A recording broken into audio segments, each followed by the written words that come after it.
Since the day Vitaly left his job and started focusing on arm wrestling more than ever before, many of us fans thought that he may be the guy who can eventually do something against Levan. But in the recent Neil Pickup podcast, Devon didn't seem to be overly excited with Vitaly's potential, at least not as much as to consider him as a threat to Levan Saginashvili. So let's discuss some of the interesting highlights from that interview. First, Devon talked about the Leonidas Arcona match. I will massacre Leonidas. It's about how you want to die. I will dad move you. I'll beat you in every possible way. You are nothing, Leonidas. Now everyone knows that Devon is going to defeat Leonidas, including Leonidas Arcona and his fans. But what was a little bit surprising is that Leonidas seemed to be genuinely believing that Devon cannot dad move him in any round, because Devon did tell him that he will dad move him, and Leonidas seemed to be almost surprised as to how can Devon think that way. It is not possible. But I'll say this, that this is entirely possible and it is going to definitely happen unless Devon doesn't want it to happen. I don't think if Leonidas cannot tire John Brzezinski out, despite in my opinion being maybe 1 or 2% stronger than him, then his endurance has no shot against Devon Larratt. He will get dad moved, maybe even in the second or third round. Leonidas said that in Switzerland, I had a very bad day, and if you think that this is all what I can do, you might be little wrong. So first, we all used to believe that Leonidas Arcona's left arm is stronger than his right, but then he mentioned that his right is in fact stronger than the left in some ways, and in other ways the left is stronger, but overall it looked like that his right may actually be the better arm. And considering his right arm matches recently in Switzerland Open and against John Brzezinski, if the left is at the same level, he has absolutely no chance against Devon. I know that Engin mentioned that John's right arm even now is actually better than Devon's left arm, but in a super match format where endurance definitely becomes a factor, I don't think it is a correct statement by Engin Terzi. So about this match, about this conversation, I have 3 things to say. Number 1, Devon is kind of carrying King of the Table. Maybe they thought that they're not going to sell pay-per-views, that's why this last minute edition of this Devon Larratt super match. And this shouldn't be the case. King of the Table is supposed to be the Premier League. It's supposed to be the main event, the premier event. And if they have to rely on Devon every single time, then it's not a good look on them. Devon said that he's taking this easy match because it's a money match. If you offer him some easy matches and they are for good money, he is not going to deny them. And that's the perfect way that it can make sense, because Devon is a full-time arm wrestler. Why would he say no to such an opportunity? And Devon's weight is fluctuating around 260 to 262 pounds, which is absolutely insane, because when he was trying to be a super heavyweight arm wrestler, he had all kinds of trouble in this world to gain weight over 265 pounds. And now, without even trying that much, especially when he knows he has to cut for Oleg Petrenko up to 105 kilos, I should say down to 105 kilos, still he is gaining weight, so the body kind of reacts in a very weird, different way. And now let's talk about the main topic. A super chat question: who has the best shot against Levan? So I think Devon may have updated his list a little bit, because this time he did not talk about Michael Todd that much. Instead, he focused only on Brian Shaw.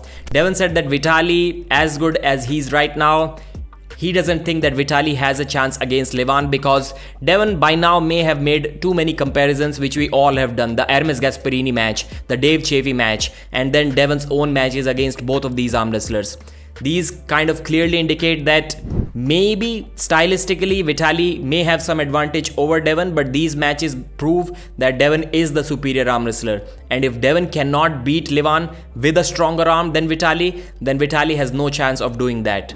He talked about his own chances as well, and Devon said that there are only 2 scenarios under which he can possibly defeat Levan. Number 1 is arm sumo, and number 2 is freedom arm wrestling. Only if Devon is allowed to go infinitely under the table and move his elbow infinitely anywhere on the table. I know Levan can also do the same, but in that situation, Devon believes that he may have a chance. Not a huge chance, but he definitely has a chance. But even in that scenario, there is a chance that Levan might break him, because the freedom will be for him as well, not just for Devon Larratt. So Devon said that Brian Shaw is 6'8", 400 pounds, he's the world's strongest man, and any guy who's built like that with the mindset and dedication of Brian Shaw is definitely a threat to anyone, including Levan Saginashvili. I would say that Brian should experience almost all of his gains that he's going to make on the arm wrestling table by the 4th year in arm wrestling, because usually they say that up to 3 years you see crazy newbie gains, then they slow down. Then by the 5th year, you are kind of fully conditioned to arm wrestling. Your elbows are conditioned, your hand is almost conditioned. And for a guy who's in his 40s and who has been using PEDs throughout his career, I don't see Brian Shaw gaining that much potential on the table in that sense. So he's not like a natural arm wrestler who, if he goes on some steroids, some juice, he's going to magically see some drastic gains. That's not going to happen. He's not a teenager who is going to see some drastic gains just because of his age. So that is also not going to happen. So the only gains that are going to left are after conditioning the elbows, conditioning the hand, and gaining some arm wrestling experience. And I would say 95% of that should come by year 3 to 5. So in simple words, in about as much time as we have seen Larry Wheels arm wrestle, we will actually get to know if Brian Shaw is really a legitimate threat to the top 5 guys in the world. And speaking of Larry Wheels, Leonidas mentioned that he talked with Larry, and Larry told him that at the same time he had too many goals regarding arm wrestling and some other stuff as well. He got too much occupied, and Leonidas believes that Larry has kind of lost his interest in arm wrestling. It hasn't happened yet to Leonidas himself, and I hope that it doesn't happen to Brian Shaw, because he's the main guy right there.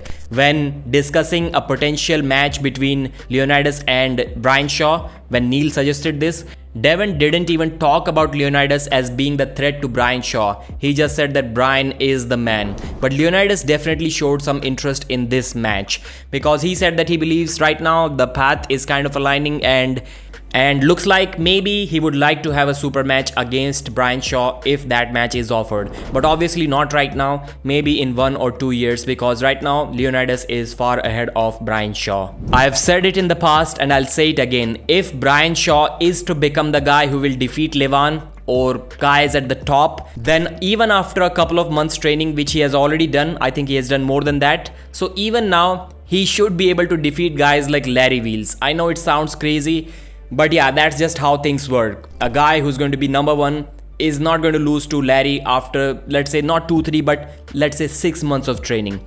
And I don't think Brian can do that. Give your opinions about this topic in the comment section. Thanks for watching. Like the video and subscribe.